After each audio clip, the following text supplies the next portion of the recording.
All right, welcome to Talkin' Investing. I am Tom, and as always, this is not financial advice.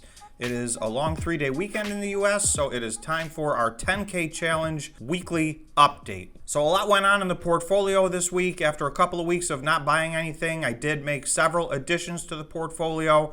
A lot of action, so I want to go through the moves that I made and show you where we're sitting right now. If you're new to the channel, please hit the subscribe button and the notification bell. And of course, if you like this video, please smash the like button and feel free to drop a comment below with any thoughts you might have. Quickly, we'll take a look at the S&P 500. Let's see what the stock market did this week. This is the SPX.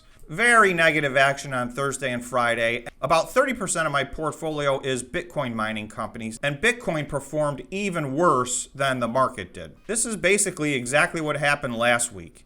That was Thursday and Friday of last week. So 2 weeks is not a trend, but these 2 weeks did work out the same way, where Monday, Tuesday, Wednesday were just fine. Thursday, Friday were a nightmare. So we'll take a look and see what that did to the portfolio.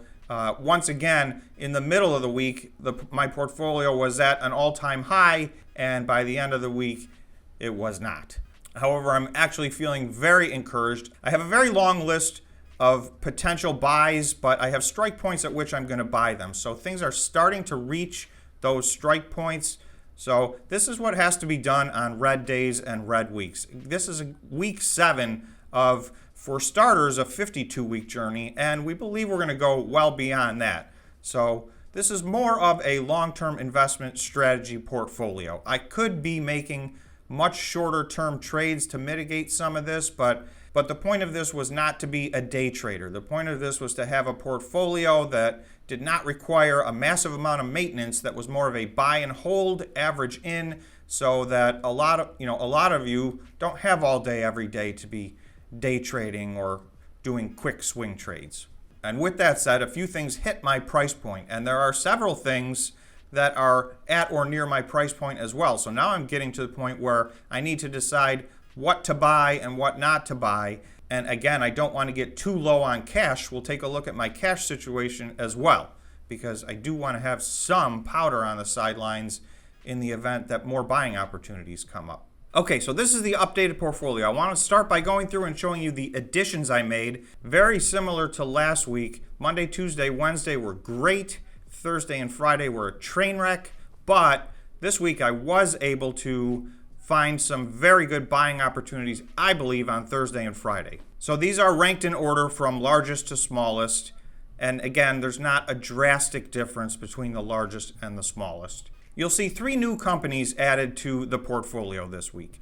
1 I bought through a stock, and 2 I bought through options. So the first one is XL, and we'll take a look at that. So that I bought stock on. And then the second one is Paramount, which up until a few days ago was VIAC CBS. So I was able to find an opportunity to get some options in that. The third one is FUBO. So they are also a streaming service. They're a replacement for cable with a heavy emphasis on sports. So I was able to pick up an option on FUBO, and we'll go to the charts and take a look at each one of these, and I'll show you why I feel like now was the time to buy in. In addition to that, I did make one other change to the portfolio. I bought some more Bitfarms options, and I did not buy the 750s. I left the 750s be. It made more sense to start averaging into the 5s. So I have a very small position in the Bitfarm $5 calls. If, for whatever reason, Bitcoin continues to head in the wrong direction, I will increase this position in the 5s. Otherwise, I'm already heavy enough into the Bitcoin miners. I don't want to get too much heavier. The first one is Paramount, stock ticker PARA. And again, this used to be Viacom CBS, stock ticker VIAC. So they reported their earnings this week, and as a part of that, they have rebranded themselves to the Paramount brand, which is one of many strong brands that they have. They had an earnings call this week that was not received well at all. This stock plummeted to its 52-week low. I read through that earnings report in detail. This is a stock I've followed very closely over the last year, and I've been waiting and waiting for an opportunity to get in, and I think this is the opportunity. We got down here in December, but I was allocating things to other areas in December, and I missed this opportunity. Did not think I was going to get it again. And you can see this massive gap down on earnings actually took us below the previous 52-week low. So it's my sense that was a knee-jerk reaction, and this is not where this stock belongs. You can see for most of the year, this was somewhere around a $30 to $37 stock. So this line's at $37. So all the way up until late October, it was above $37. It's bounced up and down and retested 37 a couple of times. So I've drawn a box right here, and you can see what the point of this box is. This is the month of December. In the month of December, Paramount never got up to $35. That is the only month of the year that happened. Other than that, on a monthly basis, at some point, Paramount has retested this line of $37. So it may take a month or two to get back there after an earnings report that was not received well. I don't think it will. So that option at $35 is basically my sense that this stock has consistently traded above $35 every single month of the year, other than one month, which was December. And you can see that, much like so many stocks in the market, November and December were just a disaster for this stock. So anyway, this has reached a buy point for me. I did do a separate video on this if you want to see a deep dive as to my thoughts on Paramount Pictures. The next one's FUBO. This is the FUBO chart on the daily time frame. So you'll see this is a chart of basically the last year, and FUBO has traded, really it spent a long time between about $25 and $35 from June all the way to November. But even as it went below that, there was a very hard line here at $14 that served as support all the way really until January of 2022. If I zoom into the last few days, you'll see this was Thursday and this was Friday, two giant red candles. So FUBO got down to its 52-week low. It's trading at $8.40. If I zoom out, you'll see that prior to this, FUBO was up to $62. Now again, this was in that January and February timeframe of 2021 when things got a little overinflated, so I've ignored this time frame. But the reality is this stock's been as high as $62 within just a little over the last 1 year. You can see, looking at the broader scale chart, this is a very natural range for this stock, and this level underneath here was a very solid floor. Now, we've gone below that floor, so I have a $12 option, so we don't even need to get back to this spot. I've bought myself a $12 option. The third stock that I added was XL, which is XL Fleet. If I go all the way back to June 28th, you'll pretty much see this has just been a straight line down for the last, 7 or 8 months. And particularly in November, December, January, and now February, it has been trending downwards. It hit its 52-week low back in that December, January, February timeframe of 2020, 2021. This stock was up around $34. It's at $1.68 right now.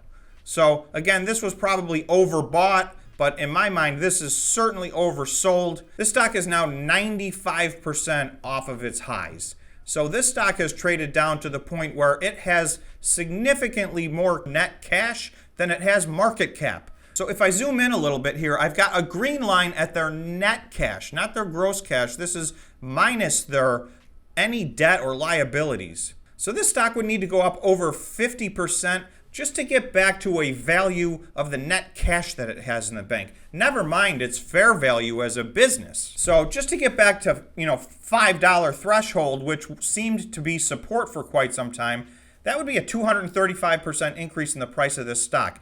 That is why I bought the stock in this instance versus an option. To me, this is definitely more of a long-term buy and hold. I don't know when this is going to turn around, but they have plenty of cash. They have 3-4 years worth of cash to get to where they're going, and I believe that they will, and it's a rare opportunity to get a stock trading substantially below its net cash.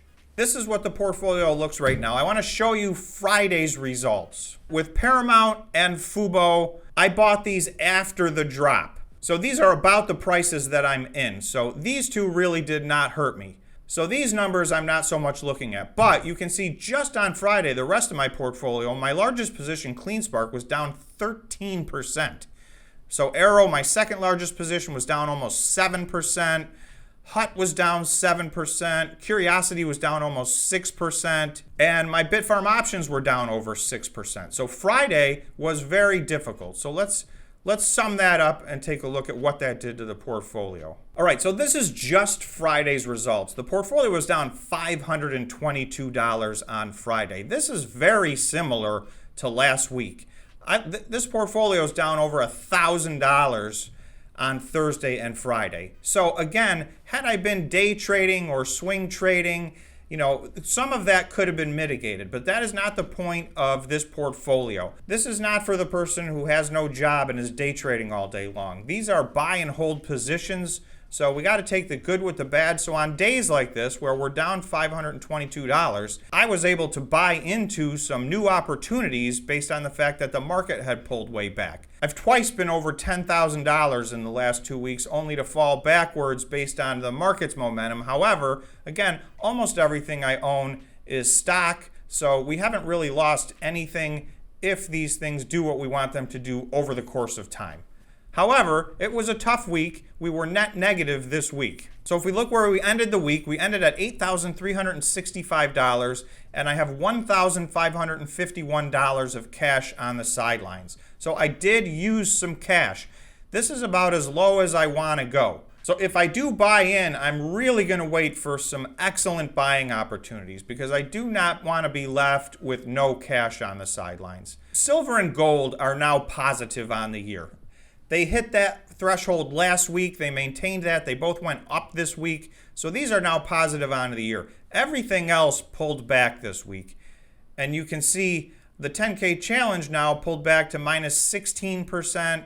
Bitcoin pulled way back from, it went from minus 5% last week to minus 13.55% this week. The Dow is the most stable out of all of them, but even that's down 6% on the year. So far, still a very tough year for everything except the precious metals, which are positive at this point. So a lot of work left to do. However, I feel very good about this week. I got to buy 3 things that I think are going to pay off quite a bit. And I'm expecting as some of these geopolitical issues resolve themselves. So there may be some downward pressure in the market for a while. So all we can do is take those as opportunities to buy into some of the things that may be reaching a buying zone that, some of which I never expected to reach. Anything short of first place, and we did not reach our goal, because if we're not in first place, that means we could have just bought one of the indexes or a precious metal and had the same result. That's the update for this week. Stay tuned, and thanks for watching, and we will see you again in the next video.